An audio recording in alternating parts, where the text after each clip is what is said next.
it's a back and forth, about this James Ibori loot, £4.2 million. The British say they want to return to the Nigerian government, and Attorney General Malami, who I'm sure was the one who went to court in the UK to try to get his monies back, is saying federal funds will deploy them to the 3 legacy projects for President Buhari: the second Niger Bridge, the Abuja-Kano Highway, and the Lagos-Ibadan. The same way they deployed $300 million of the Abacha loot to this same project, And people who are concerned, stakeholders who are concerned, and even lawyers now, I'm saying, because someone sent me a link yesterday to listen to what Femi Falana, SAN, is saying about it, saying that it is wrong to divert Delta State money to the federal coffers, because this is indeed money James Ibori, as governor of Delta State, pilfered from the account of the Delta State government.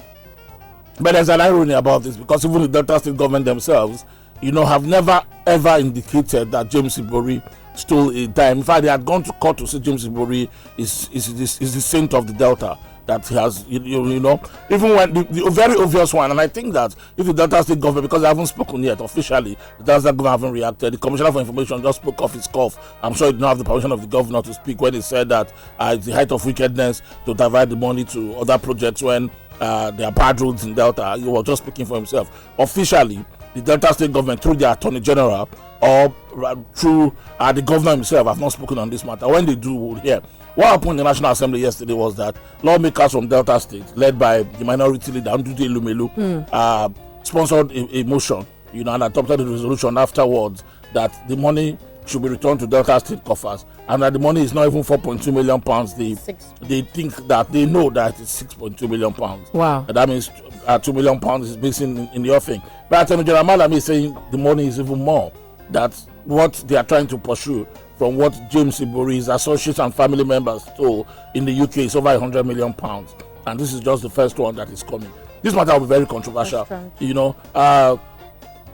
On the moral grounds, you do not think that money pilfered from Delta State should go to federal projects. And I think that's the basis of most of the arguments people are having. Yeah. But Attorney General Malami is saying this is a matter of law and international diplomacy. The Delta State government did not cooperate when Ibori was prosecuted here. They said nothing was stolen. Yeah, they said nothing was stolen. When the matter went abroad, they did not cooperate. When Ibori was eventually convicted, they did not cooperate at all. And trying to repatriate these funds, they have been in court in the UK for some time, and Delta State government did not cooperate. So it will be hard to give them the money. That's the argument of Attorney General. I don't know how much that holds on the basis of the law, but the argument that the money should go back to Delta State, I think, is more of a moral argument more than the law. And if the Delta State government had hit its chest and say our money is missing, Ibori, when he was governor, stole our money, like some people did during the time Alamese was governor of Bayelsa, and Joshua Dare was governor of Plateau, because these other ones had their money also seized in the UK. They were returned to the country and were given to the states, but in Delta, Ibori is almost is Lord of the Manor.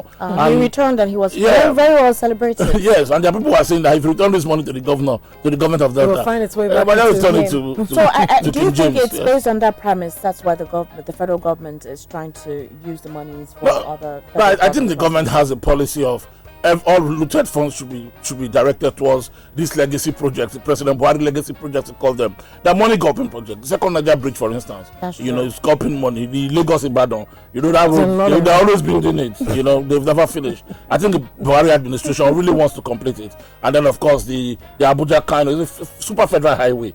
So I think that's the plan. And they channel these funds through the Presidential Infrastructure Development Office.